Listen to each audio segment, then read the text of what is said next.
Hey everybody, welcome to the Patty G Show. I'm your host, Patty G. We are here with Derek Fitch, a entrepreneur extraordinaire, a guy that, likes to do things all in and figures it out along the way and has done some very successful endeavors. And so I'm excited to hear his story and his journey and how he's gotten to where he is today. Before we get to that, I want to give a big, wonderful shout out and thank you to the amazing folks that bring you the show each and every week. Building 5, Mimosa Handcrafted Jewelry, Falaya Real Estate, Lakeman's Health Center, Horizon Financial Group, Mercedes-Benz of Baton Rouge, and our outfit of the day is always brought to you by McClavey Limited and Gage. Now, without further ado, a man who was texted an introduction by a fan, an avid listener of the show, and a colleague of yours. Yeah. So Derek was introduced to me as, the bottom of the barrel. When you get there, you move it over and you find the dirt beneath the barrel, and that's where our next guest, Derek Fitch, was found. So, Derek, without further ado, from Mr. Brian Haldane's own words. How are you, sir? I'm good. I don't think that's a fair assessment. No. But Brian did you one dirty. Yeah, he did. That's okay. I have to think about what I do for him. You guys tune in next week. There may be a unannounced guest showing up on his show. No, I love Brian. I'll text you. I'll let you in the door. We can both go up together. That'd be great. I'll be like, hey, Brian, so I'm not going to do my segment this week. Somebody else said they would like to sit in and on a hot mic would like to have some words. Ooh, yeah, no, Brian's a dear friend. I appreciate him jabbing at me. He's been there a long time, been there beside me through a lot. He's just a great guy. He's salt of the earth is the way I like to describe Brian. Coincidentally, as I mentioned to you, his daughter's babysitting for us tonight. So love me some Brian Haldane. But we prank each other a lot. There's a lot of great stories there. So I'm coming for you, Brian. Anyway, he's got a way with words, man. He does. He's good. He's good. He don't mind. He doesn't hold back either. No, at all. He's like, let me just get in there. There's only 2 guys I've seen shut him up, and that's Franz and Rocco. Outside of that, he's usually pretty good. But those 2 get a hold of him. Sometimes they shut him down, But he's Brian is a gifted wordsmith without a doubt. Absolutely, and we both love Brian, just for the record. We both love Brian here. I do a weekly segment with him on a local radio station here. We both love Brian. That's a fact. We do. Yeah, Brian's he's a great guy. He's a great friend. Sort of the epicenter of my life is built around friendships, and I put Brian right up in the middle of all of that. He's a great friend. So, but who are you, man? Who are you, and what the heck do you do? The short answer, born and raised in Baton Rouge. I love this city.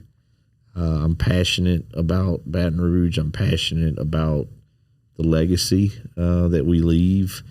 I started out my career. It was a three job guy in college and worked really hard. I like to tell people one was a resume job, one was a job that paid the bills, and one afforded me a free place to live. So between the 3, I kind of had the bases covered, and spent some time in the public sector space working down at the state capitol. I was fortunate enough to have an early mentor in Charlie DeWitt, who was then Speaker of the House under Governor Foster. And Charlie taught me a lot about life. He was like that granduncle or grandfather that just sort of took me in under his wing and showed me how to navigate the big and little P politics.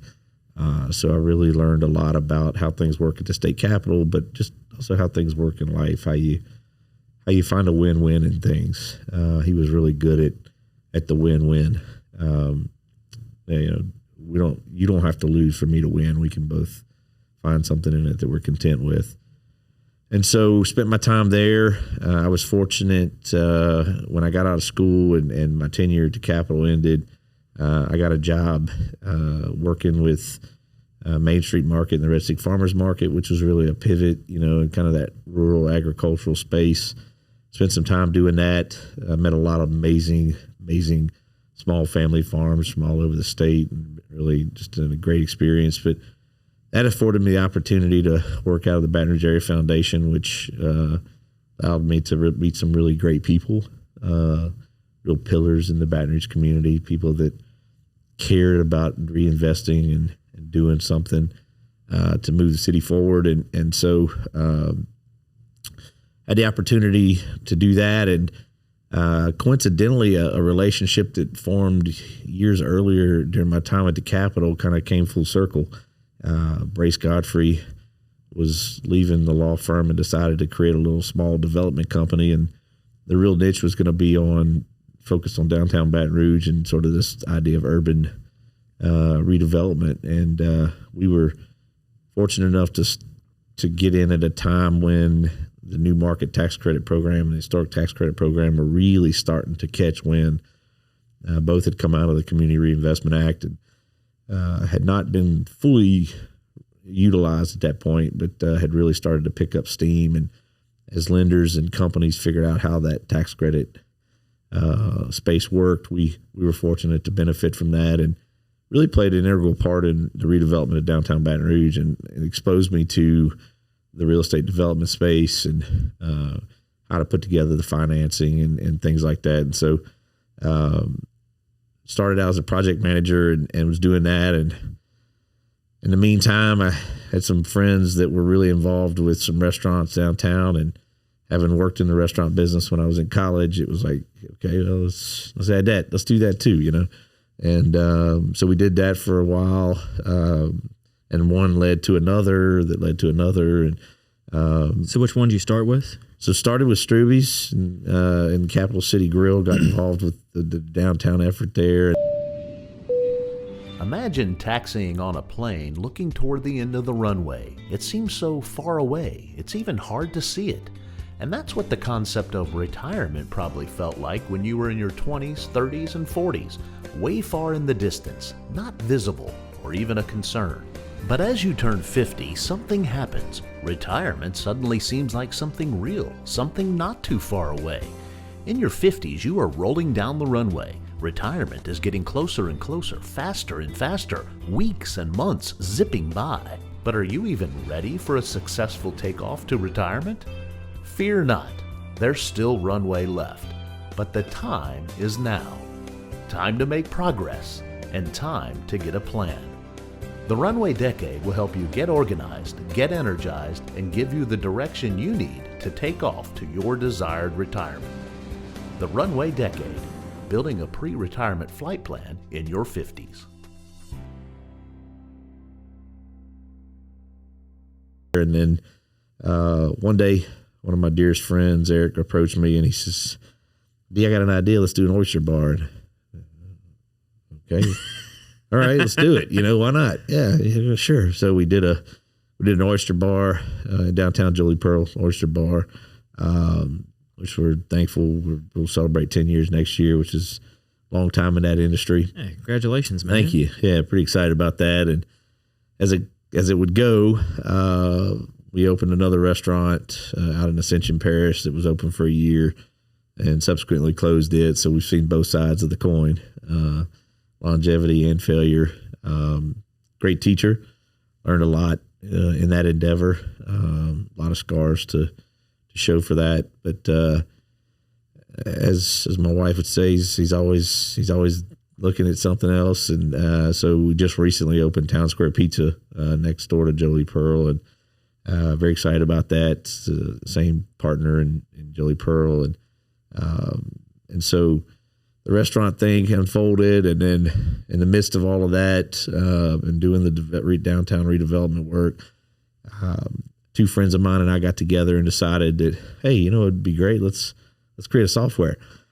So we did. We put together a software. Yeah. We do food. Yeah. We do oysters. We do pizza. Let's do a software. Let's do software. Oh, and we're doing some real estate development, so software makes sense, right? Fits in the. Yeah. It's like, okay. Do you know anything about software? No. Do you? No. But we'll figure it out. What was the software going to do? So having all been, one's an architect, one's a contractor, and then myself, having been in the development space, decided that we would develop a punch list software. And so we put together a software called Pinbloop, and Pinbloop's sole purpose was to solve a problem that on most jobs is the greatest pain. It's the biggest pain point on most jobs, is that when you get to the last 10% of the job, closing it out, getting the punch list done is still a very antiquated process. It just, everybody's done with the job, and so it becomes a pain point. And so we said there's got to be a better way to do this, and there was no real tangible solution on the market. And so we said, hey, let's do it. So in our spare time, when we were all working for other companies or all doing other things, we decided to develop this thing. So we spent about 2 years putting this thing together. We were fortunate to have a couple of believers that got behind us and helped us through Series A. And we got to a place where we had a functioning software that's been used in, I think, 6 or 7 countries to date, and about $3 billion worth of projects. And holy heck! So a pretty good software. Yeah, we're still trying to figure out what the next chapter looks like with it, but it's functional. It works. It's great. People who use it, we've been used by some of the big names in the industry, like Perkins and Will, which is a major architectural firm, and so there's some big companies out there that have used us. Been used on most of the big projects here in Baton Rouge. So it's been fun to be a part of that, and just another brick in the old house, And so all that's going on, and continuing to figure out where I want to live in the development world, and continuing to do some different things in the real estate space, and really found out that I liked working as an owner's rep for folks. And so started my own owner's rep business, and subsequently that took me to work for a large company here in Baton Rouge, and I did that for them for quite some years. And in the meantime, I was still involved in other things. 2 other friends of mine and I got together. We put together a little real estate investment fund, and we bought some houses in the mid-city area of Baton Rouge and renovated them and rented them, and they've been great stories. They're constantly full. The return has been there. It's been a great endeavor, and we get to see. I love telling this story sort of anecdotally. We had a tenant when we bought one of them, and they had been renting the house for 24 years, and they said they'd taken care of the place, just amazing. It was in great shape, and they were putting their own money into fixing it up and taking care of it. Beautiful landscaping. Just really fine folks, and so when we bought it, we offered to sell it to them. Just kind of good gesture, because it just felt right. As I often tell people, it's in my house. The number one thing my kids hear is treat others how you want to be treated. It's a fundamental block in our house, and it's just at the core of who I am, and so we felt like this was the right thing to do. They ultimately weren't in position to do it, but they really appreciated the gesture, and became friends with them. Great people, just so many great people in this city that often get overlooked by the few that do things that drag us down. But there's really a lot of great people in Baton Rouge, and so we did the little investment fund and got together and bought these houses, and that was such a great experience. And we're looking at another round now. And looking at some new properties, and just always dabbling in things. We're excited. Looking at a new project right now with some friends that may be a great opportunity to really add some value to the mid-city market in Baton Rouge. And I have the good fortune of having watched downtown and been a part of that effort to really revitalize downtown. And as you well know, it's a much different place today than it was 20 years ago when I started out. So I really feel like there's great opportunity to do that in other parts of Baton Rouge, and be a part of that, be a change agent, and go in and really help and do it right. We've done a lot of neat projects through the years. I did a project in Spanish Town, and we asked the neighborhood for approval to tear down the houses that were there because they were in bad shape. But we assured them that we'd come back with the same product, and it would look great and fit the neighborhood. And they trusted us, and we held to our word. We did exactly as we promised and delivered on that bond. And again, just doing right by people. But all of that, and that's just the scratching the surface. But I would say, all of that is built on the back of what's really most important to me, and that's the relationships, the friendships. I have so many friends, great people that I consider friends. Say it like that, But so many people that I just consider friends, that are people I just respect and think the world of, that are doing something positive every day for their community, for their families, for their businesses. And I'm just thankful to be able to call them friends. And that's sort of the joie de vivre for me, right? The relationships, the ability to just sit and visit. My wife and I put a lot of stock and the value of the relationships that we're fortunate to have with people. And it's really what makes it go for me. So if somebody calls me tomorrow and says they want to do something, and I know there's a good chance I'm doing that too. I may be in the automotive repair business tomorrow. Who knows? Whatever it may be. But I really enjoy there's no monotony in my story, in my life. It's really been a fun journey. I often describe it as taking a path and picking up pebbles along the way, and each pebble reminds me of something that was really, really fun, or a great moment in life, or a pivotal moment, just something that stuck with me. And I got a nice satchel full, and hope to keep building on that. I don't know where it goes from here, but I'm looking forward to the next chapter. I can tell you that. It's been good, and I'm working with an old friend now, a guy that I think the world of, and we're doing some things that I think will be impactful on the industry that we're in that construction owners rep development space. Really acting as a trusted advisor to folks and being there to help counsel them through projects that they may be taking on, either for themselves or for their own businesses, whatever. And so I'm thankful to be with Chad and to be working side by side with him. And so got a lot going on, as is evident, I guess. But I appreciate you having me here to talk about it. There's all kinds of great stories in there. We'd be here all night though. But it's great. I'm thankful for the friendships. I think about we used to always say on the shoulders of giants. But I think back on all of the people that have helped me along the way, that have been so impactful in my life. Obviously, my mom and my wife, and you go down the list of just all the people that are out there.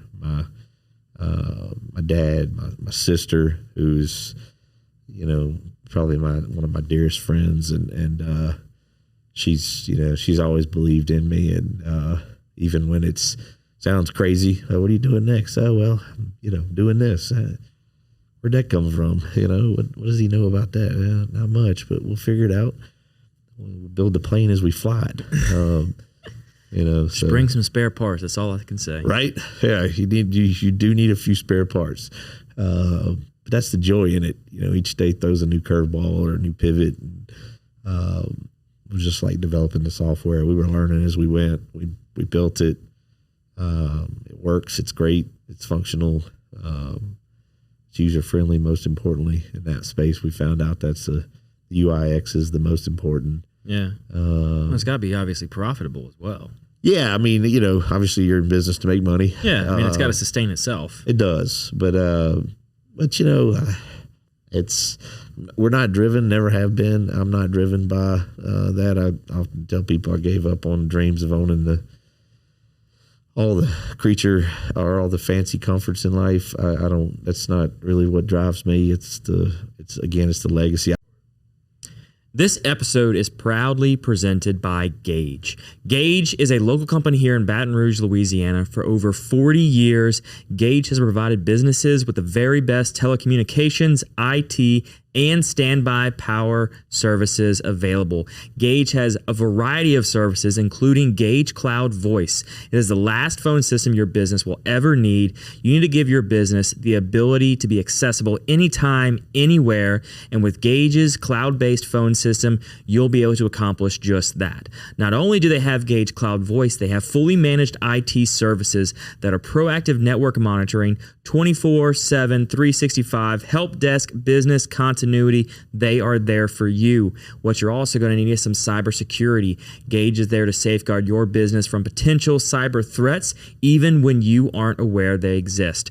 Gage also is power and leaders in standby generators. They are the #1 Cummins dealer on the Gulf Coast and provide generators to homes and businesses of any size so you can keep life going. Gage, better connected, a proud sponsor of the Patty G Show. I'll tell you, I was walking around downtown one afternoon, middle of the afternoon on a weekend with my kids, and showing them the buildings that Dad had been a part of and some of the projects that Dad had worked on, and just a real proud moment to know that those historic buildings are still standing. They've been repurposed, and I got to play a part in that. I got to be a piece of that. One of my dear friends, Trey Godfrey, he and I did that together. We can look back and say with his dad and another partner, John, we were able to tackle some really amazing projects and be a part of something. And I can look at my kids and say, your dad had a hand in salvaging a building that was 150 years old. How cool is that? And so, you make some money along the way, and that's great, and affords you some opportunities. But if I did it for the money, there were easier ways to do that. I have friends in the development business that have made a lot more, doing a lot easier. But I like the tricky projects. I like the ones with some hair on them, the ones that require some creativity, some outside the box thinking. It just speaks to my entrepreneurial spirit, right? Yeah. How do we solve this problem? So, it's been a good journey. I'm thankful. I mean, it's like, speaking of solving problems, you've got, I think you routed off 5 or 6 different business endeavors right there, and you're involved with not only a past guest of the show, Chad Gazzardo, as a quote unquote 9 to 5 W-2 wages as your wife a CPA, a W-2 job, right? You've got a W-2 job in addition to 5 or 6 different business ventures. Yeah, I mean, how do you balance your time?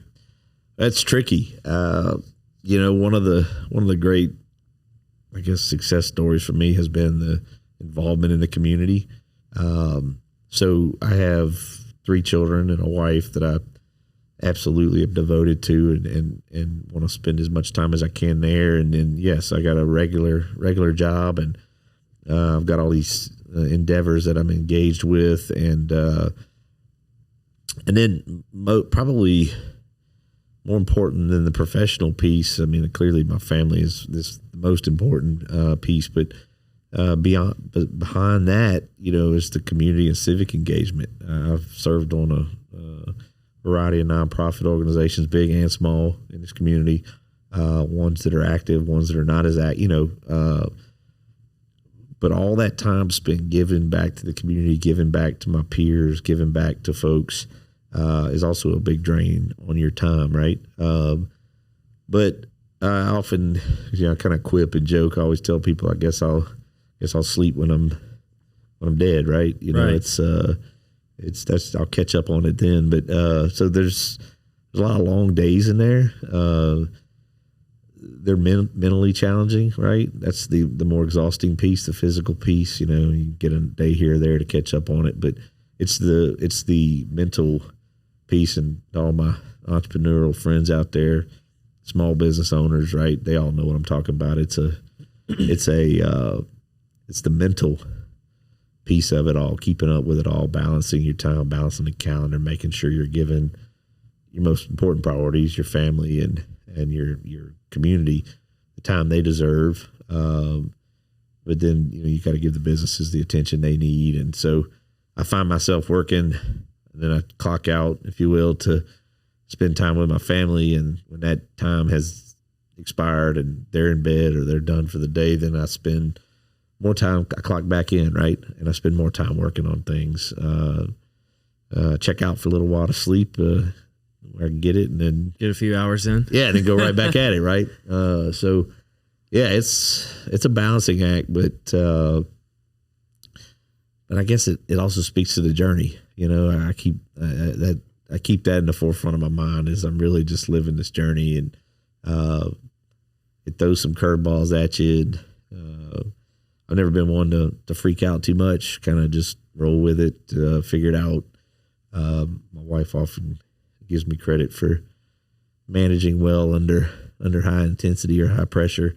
So I do. I guess I don't know. It's one step at a time, right? That's the best you can do. So yeah, it's a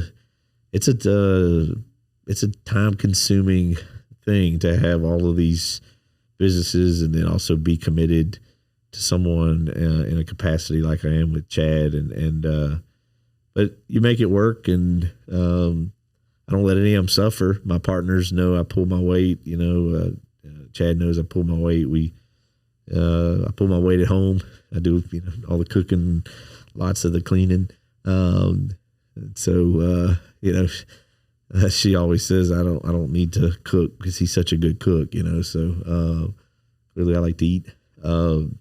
But yeah, it's a balancing act for sure. I never really thought about it, I guess. I never really thought about how I do it. I just get up every day and do it. You know, I don't. Right. It's just part of your process. Yeah, it is. It is. It's the same as somebody wakes up in the morning and says, I'm going to brush my teeth. I'm going to eat my breakfast. I'm going to, you know, get dressed. So it's just kind of the same thing. My process just isn't as necessarily always as rigid or defined. It kind of ebbs and flows with whatever the businesses need. I mean, there are times where the outside endeavors don't pull at me. They don't have as, you know, things are working. The machine is well oiled and it's running. But you know, that's on a restaurant like Jolie. It's been around for a while. You got to constantly be thinking about how you improve and what you do better and staying relevant and being consistent and thinking about the brand and protecting and marketing. So you can't ever get comfortable, right? If you're gonna choose the life I've chosen. Comfort's a joke, you know. Don't get too comfortable, because the moment you do is when something falls apart, you know. So I feel like that guy in the cartoons with all the plates on sticks, and you know, it's a juggling act. It is. It really is. But hey, it's rewarding. It is, man. Like I say, the relationships, the friendships are just are incredible. I'm thankful to everyone out there that has helped me and that has been a supporter.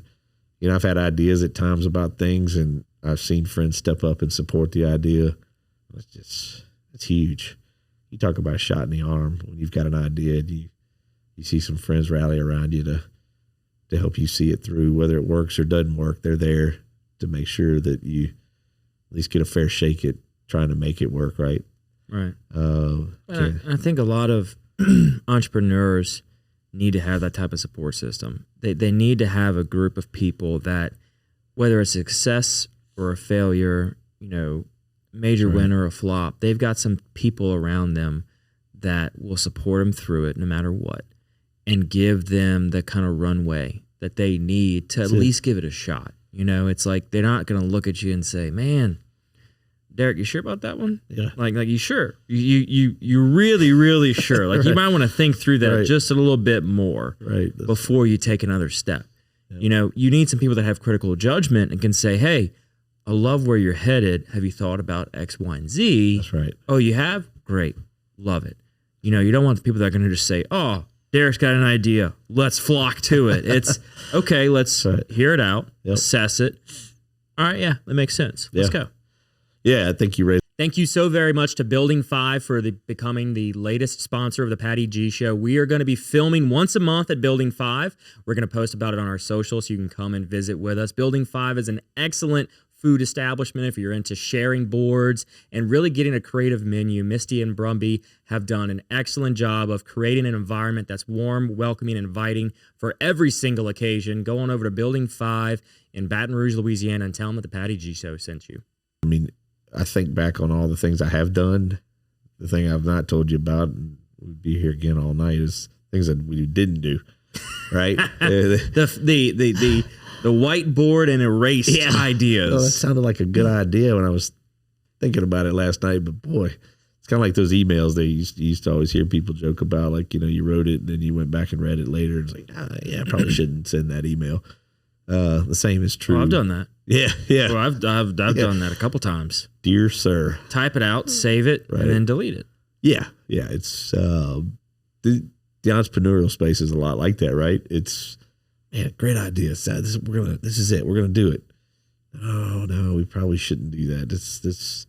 So there's a lot of ideas and a lot of things that transpired through the years that never came to fruition because of those, I call them those Jiminy Crickets, because of those people in your life that can give you a grounded approach and feedback on things to say, there's 6 other people already doing this and they're doing it really well. Is it really the right thing to do?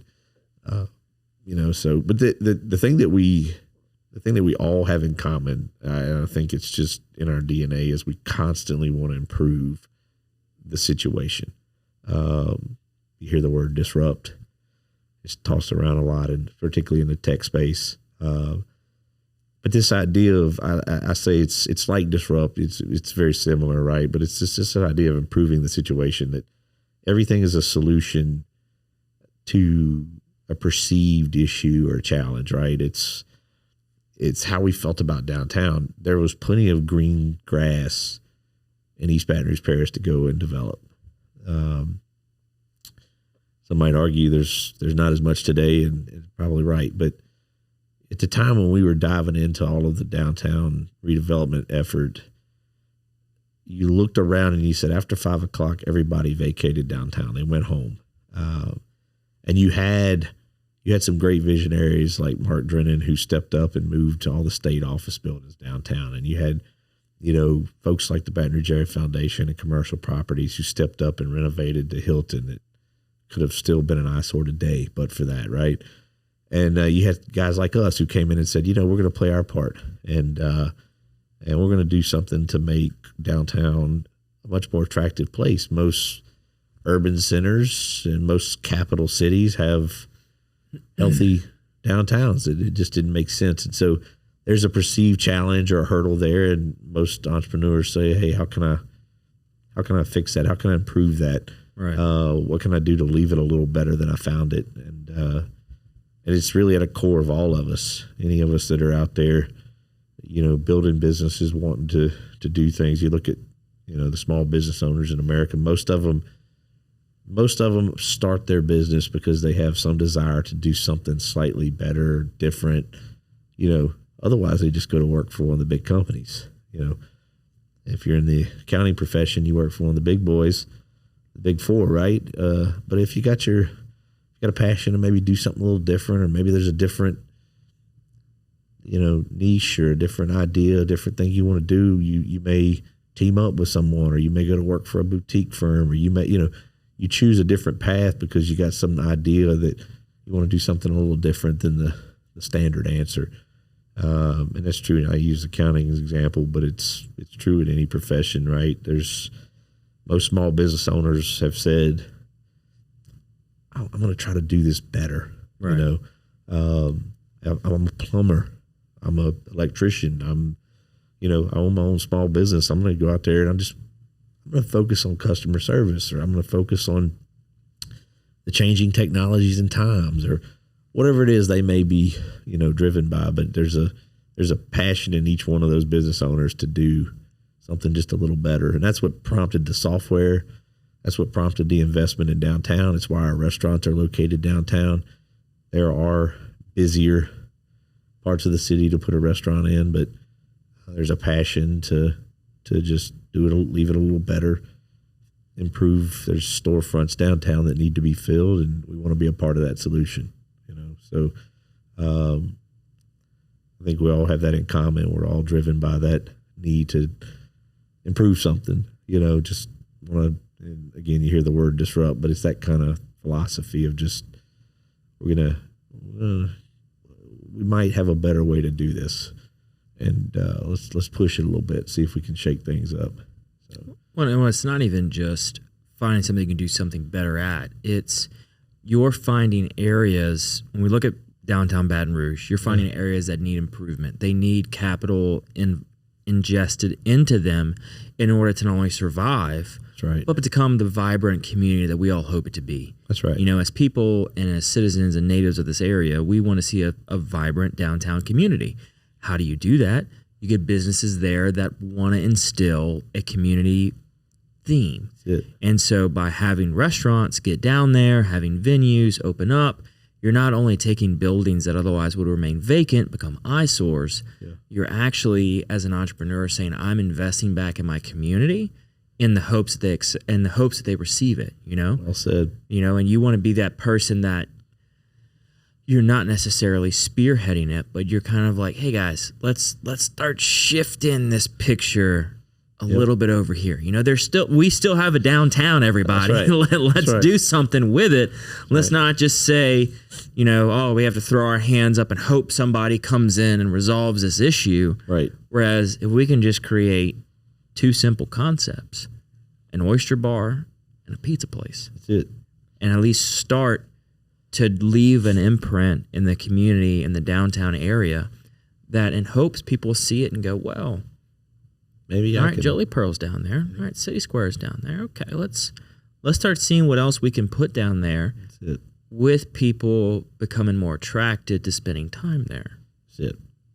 The Patty G Show is proudly brought to you by Mimosa Handcrafted Jewelry. Mimosa Handcrafted Jewelry is a local business right here in Baton Rouge, Louisiana. They create handcrafted jewelry for everyday use, that special occasion, whatever it may be. Gentlemen, they've got amazing jewelry both for male and female. Everyone is their audience.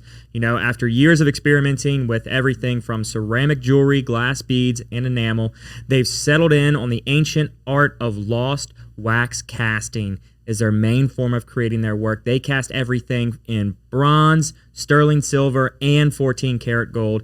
Every step of the way is done here right in Baton Rouge, Louisiana. Proud sponsors of the Patty G Show. Mimosa Handcrafted Jewelers. Get out there and tell them that Patty G sent you, and they're going to take great care of you on your next order. I think about my experience with my children, and constant message at home is, if you guys do this together, I got 3 kids, they go and mess up the playroom. If you guys clean it up together, it gets done a lot quicker, and then you can go on about doing whatever it is you want to do, right? You want to playing outside or go and do whatever it is they're going to do next. And I think, it's a lot like that. It's that same, to your point, so that same philosophy. If we just do the little piece that we need to do, and you do the little piece that you need to do, and the next guy does the little piece that he needs to do, and this lady does the piece that she needs to do, and next thing you know, you've got you're starting to move the needle. You start to see things improve. You start to see an area improve, a community improve. I think one of the great pieces of news recently is that Baton Rouge has shown really strong economic performance. That we're right up there in the top of the country and economic engine for the state, and that we're really showing that we're capable of creating a diversified economy and offering jobs and creating jobs, strong job growth, which speaks to the resiliency of our people. Louisiana's got a great history of being a very resilient place through many challenges, right?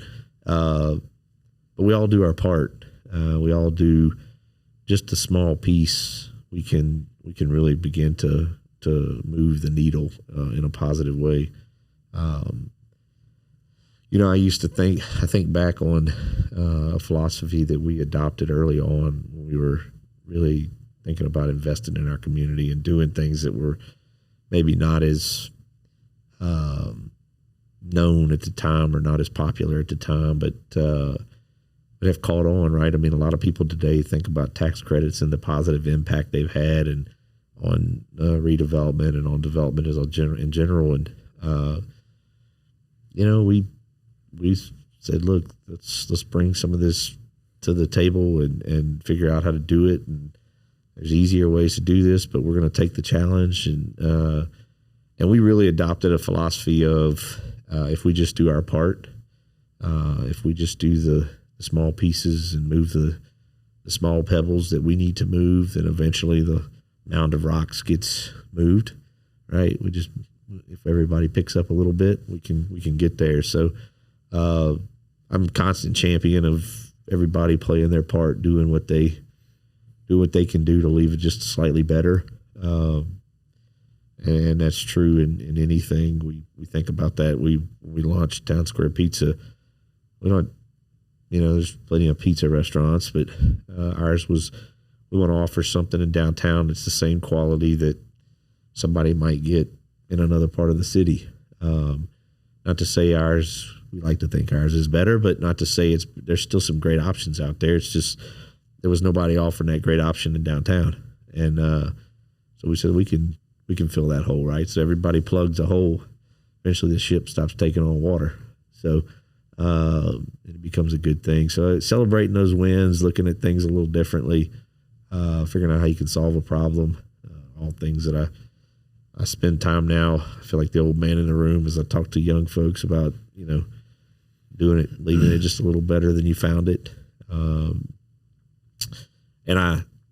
as I'm a big sort of practice what you preach kind of guy. We go into a restaurant to eat. If it's not, we leave it cleaner. I've been in the industry. I know what that's like. So we tend to, clean up our table before we go, but I hope the busboy or the server appreciates it. I try. It's really hard with a 2-year-old. Yeah. Sometimes I'm like, I write a little note. Sorry for the mess. Yeah. Here's some extra cash because I know the mess you got to clean up. I brought a chipmunk in with me and they ate saltines the whole time. Yeah, right. There's crumbs everywhere. No, you're right. I mean, obviously there are those exceptions, but as my kids have gotten older, it's really been a thing to sort of teach them to leave it better and do it through little examples like that hopefully one day are lasting legacy moments with them where they can say, we're going to leave it a little better than we found it. And so, the other thing is through friendship, through relationships, boy, you learn a lot. You learn to listen. You hear bits of wisdom. You hear other people's ideas. I mean, I have picked up some really great stuff from just some really, really intelligent people. And we're not talking about people that walk around with 16 degrees and have won Nobel Peace Prizes. These are everyday people, but have just imparted some incredible wisdom on me through the years. And so my challenge to anybody who's out there thinking about taking the leap, wants to start their own business, wants to do their own thing, is feeling the call, the urge, listen. There's some really great people that I encounter every day that offer up tidbits and jewels that have served me well. And of course, the older I get, the better my listening skills have gotten. But take it all in. That's the true entrepreneur is constantly listening to what's going on around them, right? And that's how you really move the needle. And so I've really encouraged people to take time to listen to each other, pick brains, talk to someone who may not think like you. Some of the greatest conversations I've had in my life have been with people that didn't necessarily share the same thoughts or opinions, but we've had some really, really great conversations, and we both walk away better. And 99.9% of the time we're still friends, right? It's a fascinating thing. But take some time to listen. There's some really good stuff out there. I learned something from you today, learned something from Brian too. We're going to go back and revisit that before we close. Brian. Yeah, we'll bring him back up on the back. Yeah. But it is a true part of entrepreneurship that you often get this sense of aloneness, that you have to go through it all by yourself. And if you've got this idea, you have to hold it in like a little box. You can't tell anybody about it because it's your baby. It's your project. Right. It's what you're trying to do. So true. But through friendships and through relationships, if you're able to kind of sit there and say, hey, Derek, I got this idea. I'm going to bounce off of you. Just get some feedback. And then at the end of the day, you may be having this conversation with somebody. And once you're at the end of it, you find out that, well, there's this whole other equation that you didn't even think about. And maybe you can solve it. So together, if we're able to bring our brains in one place and say, let's do this thing together, now we can make what has been in our little box as an idea nugget, we can make it a reality. That's right. And I think entrepreneurs get caught up in this sense that they have to do it all themselves, that they almost want to not allow people in, because at that point, you're open to people saying, well, you had a great start here, but let me tell you what you really need to do. And it can be easily seen as that, but you also want to take a look at it from the positive lens of, well, they're just trying to help me better it. They're trying to help me see something I can't see. So I need to be open to allowing input and feedback before I just totally turn it away and isolate myself, because it's very easy to do that as an entrepreneur. The harder part is recognizing, I've got this great idea. I need 2 or 3 more people and we can really make it a reality. So true. It is a team. I mean, it's funny you say this. We were talking about this recently. I can't think of one time in my entire career that I was successful on my own. I think, fortunately, as generations have gone, people have gotten more collaborative. They've embraced collaboration. You see it more and more, particularly the younger generations are very good about sort of the studio effect of working together and pulling as a team as opposed to an individual. But I think back on all of the things that I've done, and no idea that has been successful for me was something that got done by myself. And it's a scary thing to open up to the idea of someone else's input. It's a hard thing for us as humans because we have a great idea. We feel very comfortable that we've flushed it out and that we know what it is we want to do. But all of a sudden I have to ask you for some feedback, some honest feedback, that may not fit or suit what I was thinking or what I've been contemplating the whole time. And so it does, there's a sense of vulnerability that comes along with that we're not comfortable with. I will tell you, the older I get, the more comfortable I get with it. I like to do what I call a health check, but I will bounce ideas off of friends and family, and get feedback. And I'll ask, kind of the old adage you hear people talk about their parents, and, mom and dad don't know much in the early chapters of life, but the older you get, the more you lean into your mom and dad and the other adults that were influential in your life. And you say, hey, give me some feedback on how did you handle this, or how would you have handled this? And I think we get more comfortable with that as we grow older, but getting that feedback. But it's a real thing. You thought you've got a good idea, and hey, I'm going to see this thing through. I'm going to do it. And I remember when I first got into the development business, my father-in-law and I were sitting there talking one day, and I had just asked for his daughter's hand in marriage, and we were going to get married, and he's, what are you going to do? And I said, I'm going to do development. And how does that pay? Yeah, well, I don't exactly know. At some point it will, I think. I'll let you know. Yeah. If we move in with you guys, you'll know it didn't work out, And so he, he kind of looked at me like, well, that's a heck of a business plan, But yeah, it is. It's nerve wracking, and you don't you open yourself up, like sitting there telling this man who's entrusting his daughter, and that she's going to choose a partner who's going to be able to provide and be a part of that, providing. And I'm sitting there telling him, I'm not sure how I'm going to do it. It's a very uncomfortable thing. And he's looking at me with, like, I've got 3 eyeballs, and I'm going to take care of my obligations. And I don't know how, and so. Thank you to Mercedes-Benz of Baton Rouge for making this show possible. Nick Pentis is a past guest. We love having him on. Listening to him talk about the culture they have over at Mercedes-Benz of Baton Rouge is really an incredible thing to hear. How they treat not only their employees, but every customer that walks through the door. You are more than just a number to them. They're going to give you that white glove concierge service every step of the way. They're going to make you feel like family and take what can be a stressful time in people's life, shopping for a car. They're going to make it so enjoyable and so pleasurable. You're going to want to go back there time and time again for every new vehicle. Thank you so very much for Mercedes-Benz of making this show possible. But you're right. You often have to lean into your community. I go back to community. I can't say it enough. My entire life and career is built on community.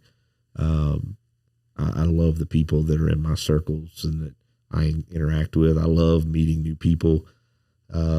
Most who know me know walking into a room full of strangers is a real joy for me, because I walk out of there usually with some new friends and new stories to tell. And met a guy this week that's doing some really interesting things and got some great business things that he's involved with from a business and professional standpoint, and was thankful I got to meet him and spend some time talking to him. And I suspect it's a friendship that will last the rest of my days, or his. I assume we still got some good years ahead of us, but it is community. Man, it's an entrepreneur's lifeline. It is lonely. At times it feels lonely. It doesn't have to be. I think entrepreneurs also kind of enjoy, to some degree, the being able to say, look at what I'm doing, and I'm doing it. And, Chad and I often joke about that we got together later in life, but because our egos wouldn't have allowed us to get together early in life. But here we are, and it's great. And we should have done it 10, 20 years ago, but we didn't, because we were, everybody thinks they got to kind of get out there and row that boat alone. And then you realize you don't have to. Well, you have this inclination as a younger person where you have to build a name for yourself. You've always been kind of shown building a name for yourself, having that personal brand that's a strong one is important, where it's not discussed enough the fact that, well, you can still work with somebody and that both of you can build a strong name. You can work with multiple people and all of you can build a strong name. You don't have to go out there and do this life and this entrepreneurship journey all by yourself. If you want to go out there and open an oyster bar, don't go and be the only one shucking oysters. You ain't going to serve the customers in time. That's right. Like, you got to get a team. Said. You got to get people in place to make sure that the stuff's going to run smoothly. Otherwise, something will fall behind. Oh, yeah. If everything and the buck stops with you, you're going to find some place in your life, it could be business, it could be personal, where you're just not going to be meeting the expectations of the others that are involved with you. Correct. And well said. One of them's going to hit harder than the other, and one of them's going to last longer than the other. So it's a matter of picking where you want to be ever present. That's so true. And where you can kind of send a response that says, I see you, let me get to you in the morning. Yep. This is not a 911 as you think it is. We're still going to open our doors tomorrow, whether it's our home doors or our business doors.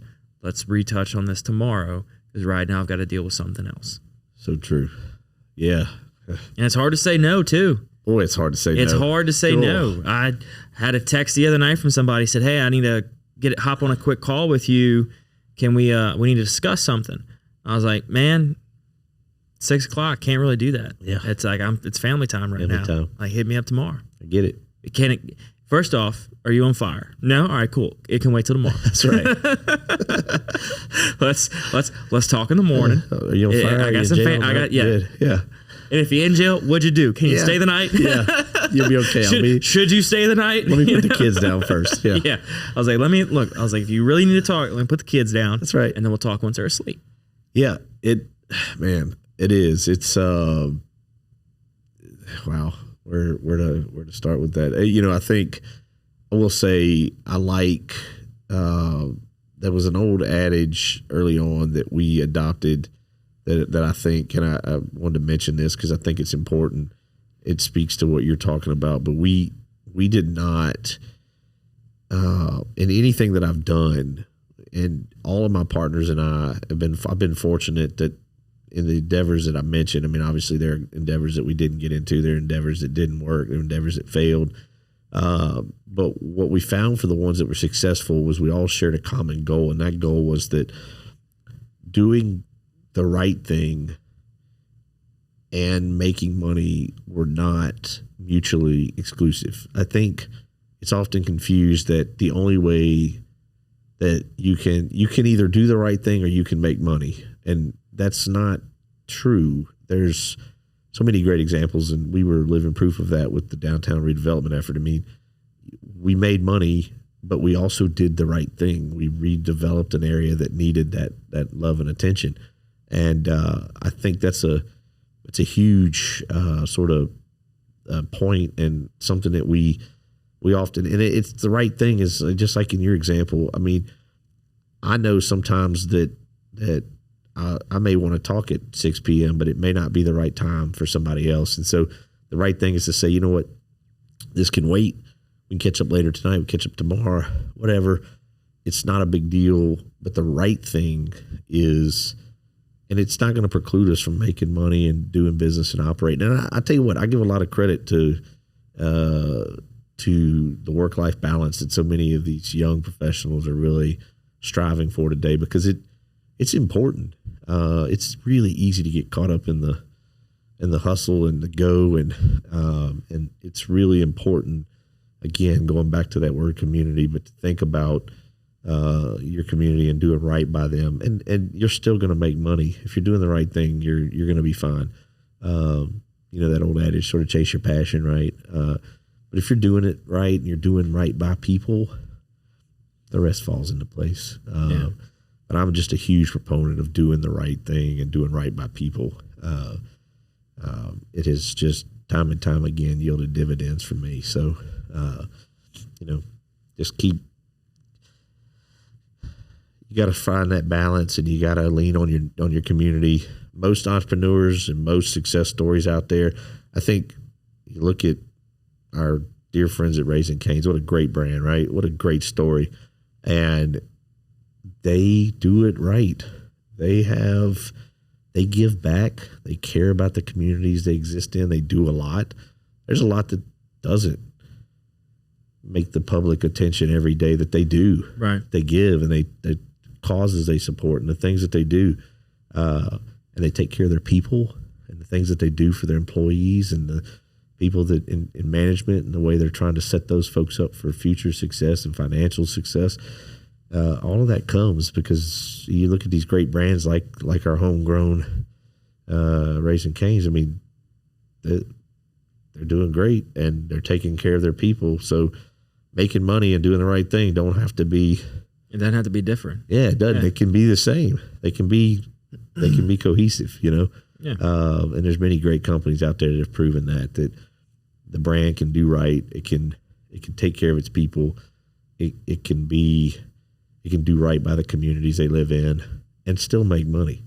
Matter of fact, I think a lot of people out there want to support that kind of stuff, Yeah, they spend their dollar with somebody who's doing the right thing, So they want to see them giving some level of involvement back. It doesn't have to be every penny is going here and there. It's just so much as they can look at a company and recognize that they're doing something to give back, no matter how small. That's right. They want to get behind them. Well, we as Baton Rougeans and Louisianans, we like to rally behind a good cause. And if your company can recognize the areas in which you want to contribute, Cane's has their areas. They do. And they focus on those areas. Right. And when they get behind it, it's like, oh, wait, so they're involved.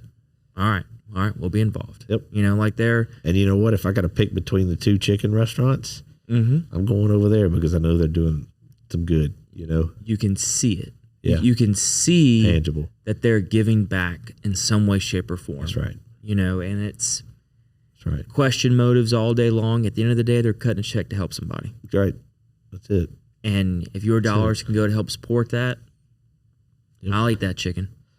And I, you know, look, I know that not everybody has the resources and the means by which to do that. But what I say is you have time to give.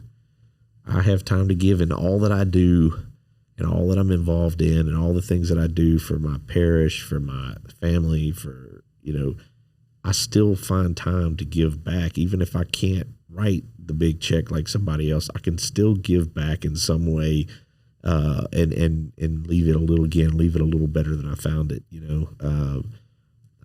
know, I encourage people all the time, and I'm encouraged when I see folks that are willing to, you know, hey, yeah, my company's a startup or it's a young company. We've got 10 employees. We don't have the resources to write the big checks to support the things that we want, but we knock off every Friday and go do something to support this cause or that cause or to help this organization, or just get out there and, you know, look at the way this the Keep Tigertown Beautiful cause has just exploded, and people just giving their time to go clean up trash and to impact the litter problem directly, face it head on and take it on, right?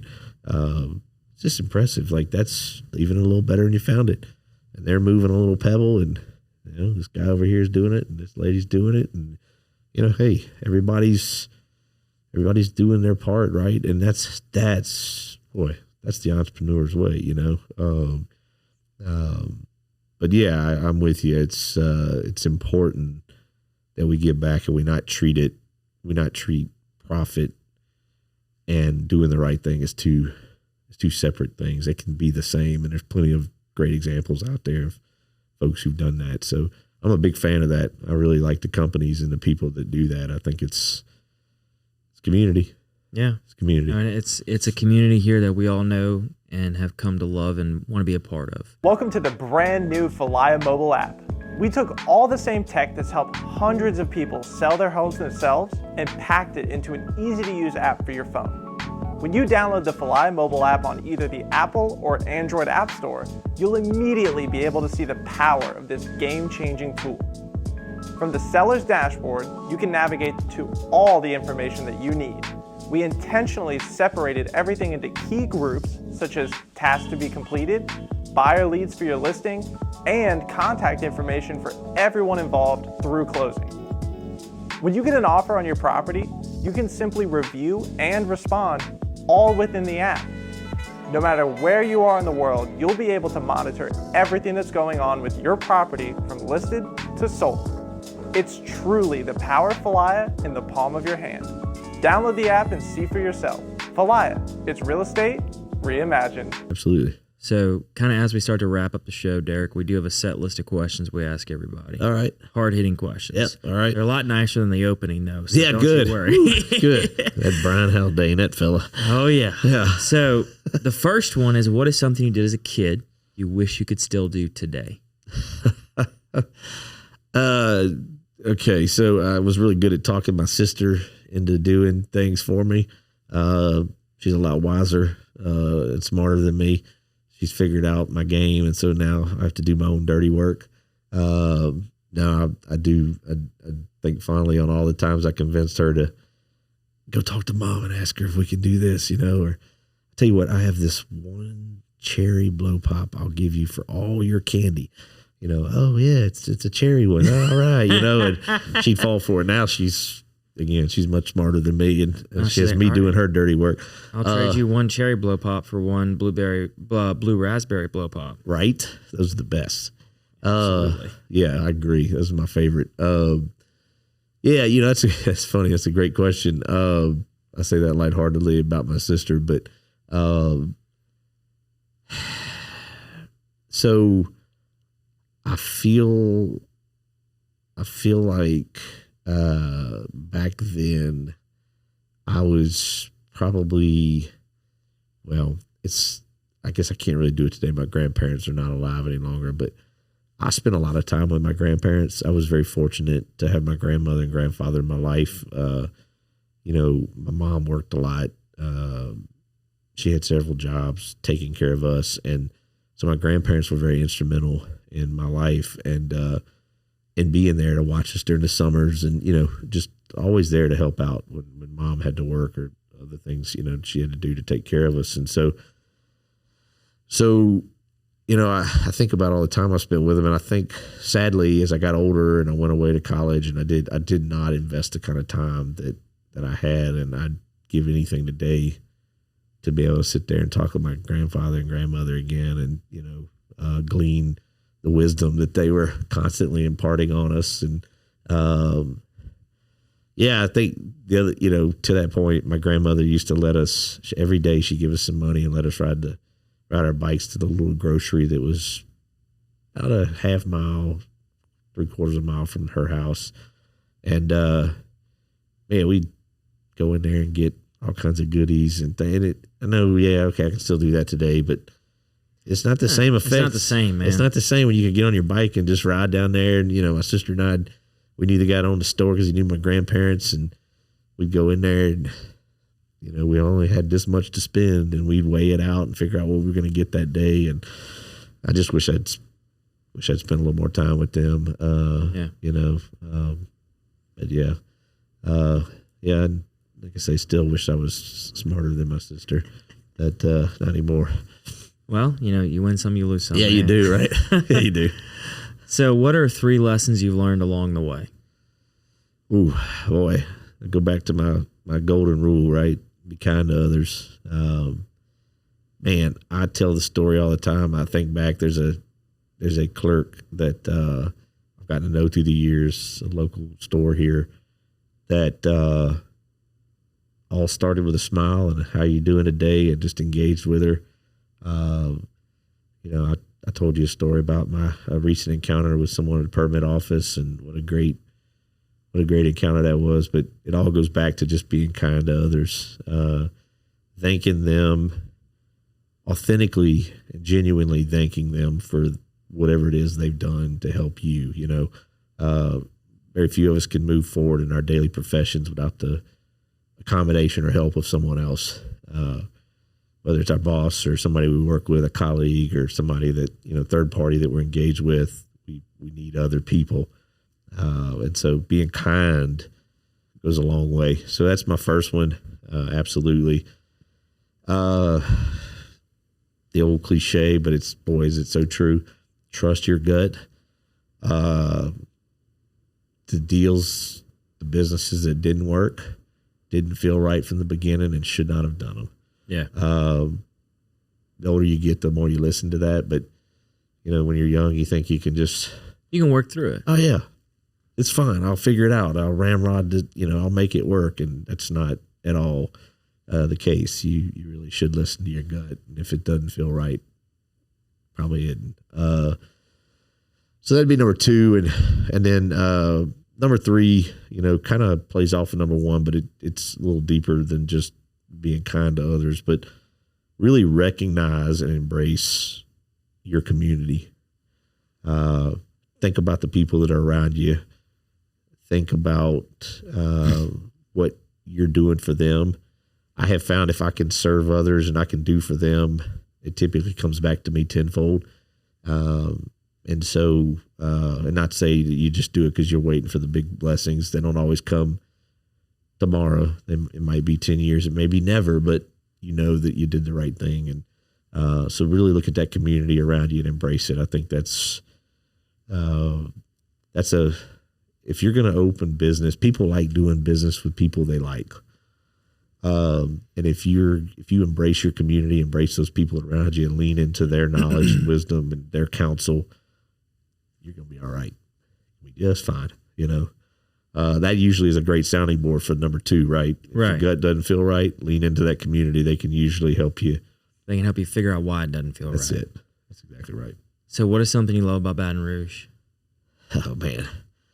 Well, what I would say is we sometimes we don't see the forest for the trees, right? We get caught up in the things we hear on the news or the bad things, but there's so many great things about Baton Rouge. It's people, the culture that we enjoy. When you travel other places and people find out you're from South Louisiana or they find out you're from Baton Rouge, it instantly evokes all kinds of conversations. And I mean, does someone meet someone from, the middle of Kansas and go like, oh, that's cool, man, you're from Kansas, let's talk about Kansas? No, but Louisiana has this great just sort of we're a cultural icon in the country, and so it's people. People are what I love about this place. I mean, we have our challenges like anywhere else, but man, it's what a great place to live. What a great community. Even with our challenges, we should stop every once in a while.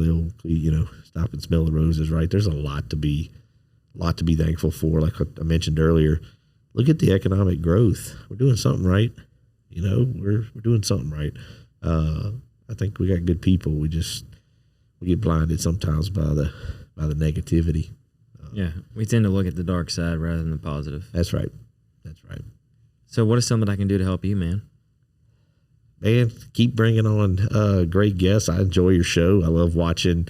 You have some really, really interesting people. This is what Baton Rouge needs. More of this. More. You do this. You have a full-time job too, like all of us. You got things. You got commitments, family. But you do this, and it's a way to give back. It's a way to encourage. There's probably some young person sitting out there right now that's going, that's cool, he does that, I want to do that. You're inspiring somebody, and you inspire me because you're a little younger than I am, and you're doing something that is leaving a positive mark. This is positive. So keep doing this. I'm a big fan of paying it forward. So I would say if you could do something for me, it's tomorrow when you're out there, you meet somebody or see somebody that could use something, help them out. Just pay it forward. It's sort of my daily goal now. Is if I see somebody young, I have a client who says, hey, can you let my son sort of ride shotgun with you on this project so he can learn? And like, absolutely. It's my turn to pay it forward, teach somebody else, So that's what you can do for me. Pay it forward. I love that, man. Yeah. That's a good one. All right. I can do that. All right. Easy enough. Good.